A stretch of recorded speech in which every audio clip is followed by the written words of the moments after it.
Mount Everest சிகரத்தை தொட்ட முதல் பெண். பச்சேந்திரி பால் தன்னோட இந்த வண்டர்ஃபுல்லான நினைவுகளை my journey to the top என்ற புத்தகத்துல பகிர்ந்திருக்காங்க. சின்ன வயசுல இருந்தே இவங்களுக்கு மலையேற்றம் மேல ஒரு மிகப்பெரிய ஈடுபாடு இருந்தது. ஒரு நாள் மலையின் உச்சில போயிட்டு சாப்பிடணும்ன்றதுக்காக அவங்களோட நண்பர்களோட தன்னோட முதல் பயணத்தை தொடங்கியிருக்காங்க. குடிக்க தண்ணி இல்லாம இரவெல்லாம் குளிர்ல நடுங்கி கடைசியில ஏற முடியாம வீடு திரும்பியிருக்காங்க.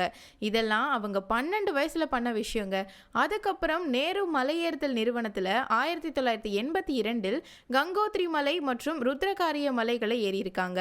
இது அவங்களோட மிகப்பெரிய திருப்பு முனை. இதன் பிறகு சாகச விளையாட்டில் பின்தங்கிய சிறுமிகளை ஊக்குவிக்க ஒரு கிளப்பும் உருவாக்கியிருக்காங்க. எவரெஸ்ட் சிகரத்தின் மேல் ஏறுவதற்காக ஒரு தேர்வு முகாம் நடந்தது. அந்த நேரம் இவங்களுக்கு கடுமையான காய்ச்சல் இருந்த போதும் ஒரு வழியா தேர்வு செய்யப்படுறாங்க. மே 16, 1984 அவங்க எவரெஸ்ட் ஏறும்பொழுது பனிச்சரிவு ஏற்படுது.